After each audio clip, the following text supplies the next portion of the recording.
Il était une fois un comte, si riche qu'on disait qu'il était riche comme la mer Méditerranée. Ce comte avait une sœur de 18 ans, belle comme le soleil et la lune.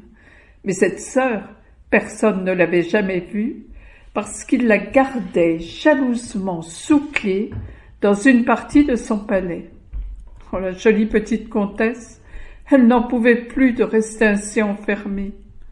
Si bien qu'une nuit, elle s'est mise à creuser un trou dans le mur de sa chambre, derrière un tableau. Le mur de sa chambre était mitoyen avec le palais du roi, et le trou qu'elle creusait donnait dans la chambre du prince. Une nuit, le trou a été percé. Il débouchait derrière un tableau que la jeune comtesse a écarté. Elle a regardé dans la chambre du prince. Il y avait un beau lampadaire allumé. Elle lui a demandé « Lampe d'argent, lampe d'or, que fait ton prince? Est-ce qu'il dort ?» Et le lampadaire de lui répondre « Soyez sans crainte, madame, entrez, le prince dort à point fermé. » Elle entre, elle va se coucher à côté du prince. Celui-ci se réveille, il l'enlace, l'embrasse. « Madame, d'où êtes-vous? De quel monde venez-vous? Êtes-vous une femme ou une déesse ?» Et elle, en riant de sa petite bouche d'or, elle lui répond « Prince, que demandez-vous? Que regardez-vous? Taisez-vous donc et aimez-moi. » Au matin, quand le prince s'est réveillé, sa déesse avait disparu. Il s'est habillé en un clin d'œil, il a appelé son conseil. « Conseil, conseil !» Le conseil vient, le prince lui raconte ce qui s'est passé, il l'interroge. « Que dois-je faire pour qu'elle reste avec moi ?» « Sacrée couronne, dit le conseil, quand vous l'embrasserez, attachez donc ses cheveux à votre bras. Ainsi, quand elle voudra partir, elle sera bien obligée de vous réveiller. » Vint le soir, et la petite comtesse écarta le tableau, et elle demanda « Lampe d'argent, lampe d'or, que fait ton prince? Est-ce qu'il dort ?» Et le lampadaire de répondre « Soyez sans crainte, madame, entrez, le prince dort à point fermé. » Elle entre, elle se glisse sous les draps. « Madame, d'où êtes-vous? De quel monde venez-vous?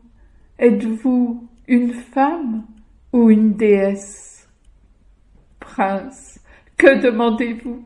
Que regardez-vous? Taisez-vous donc et aimez-moi. » Ainsi s'endorment-ils.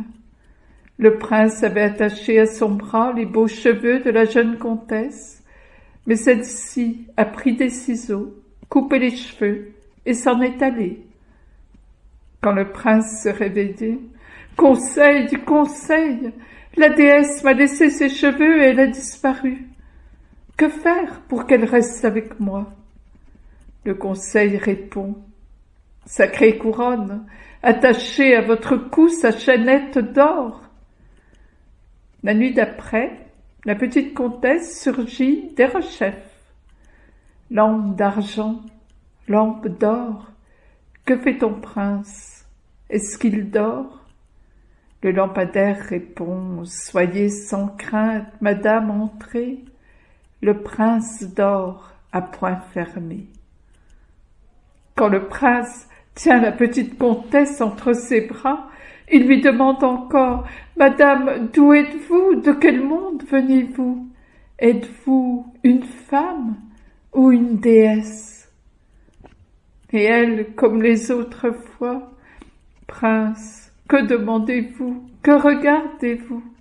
Taisez-vous donc, aimez-moi. » Le prince passe autour de son cou la chaînette d'or de la jeune fille. Mais dès qu'il est endormi, celle-ci coupe la chaînette et disparaît. Le matin venu, « Conseil, conseil !» et le prince se racontait ce qui est arrivé. Le conseil a une solution. Sacrée couronne, prenez donc une bassine d'eau de safran, mettez-la sous le lit. Quand elle ôtera sa chemise, jetez-la dans cette eau de safran. Ainsi, quand elle la remettra pour partir, partout où elle passera, elle laissera avec le parfum du safran la trace de son passage. La nuit venue, le prince apprête la bassine avec le safran et la glisse sous le lit. À minuit, la petite comtesse dit au lampadaire : « Lampe d'argent, lampe d'or, que fait ton prince? Est-ce qu'il dort ?» Et le lampadaire répond : « Soyez sans crainte, madame, entrez, le prince dort à point fermé. » En se réveillant, le prince de demander, comme à l'accoutumée : « Madame, d'où êtes-vous? De quel monde venez-vous? Êtes-vous une femme ou une déesse ?» Et elle, comme d'habitude : « Prince, que demandez-vous? Que regardez-vous? Taisez-vous donc et aimez-moi. » Quand le prince sombre dans le sommeil, elle se lève tout doucement, s'aperçoit que sa chemise marine dans le safran. Sans piper mot, elle la tord et l'essore si bien qu'elle s'enfuit sans laisser la moindre trace. Après cette nuit, le prince attend en vain le retour de sa déesse, il est désespéré.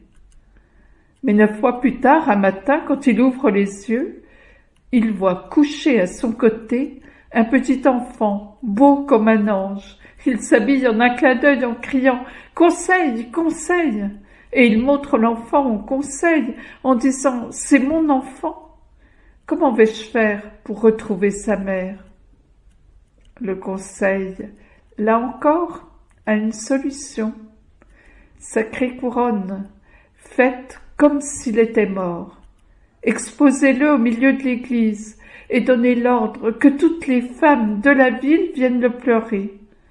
Celle qui pleurera le plus fort, ce sera la mère. Ainsi fait le prince, et toutes sortes de femmes viennent qui disent « Mon fils, et qui repartent comme elles sont venues. À la fin, arrive la petite comtesse, tout en larmes. Elle s'arrache les cheveux et elle crie « Mon fils, oh mon fils !» Parce que j'étais trop belle, mes tresses, je les ai coupées, ma chaînette d'or, je l'ai cassée. Parce que j'avais trop de beauté, ma chemise a été ensafranée, mon fils, oh mon fils. Et aussitôt, le prince au conseil, tout le monde s'écrie « Mais la mère, c'est elle, c'est elle !» Au même instant, un homme se fraye un chemin dans la foule. Il brandit son sabre. C'est le comte qui dirige son arme contre sa sœur. Le prince se jette entre eux. « Arrête-toi, comte. Il n'y a pas de honte à être sœur de comte et épouse de roi. » Peu de temps après, dans cette même église, le prince et la jolie petite comtesse se sont mariés et on dit qu'ils ont été très heureux.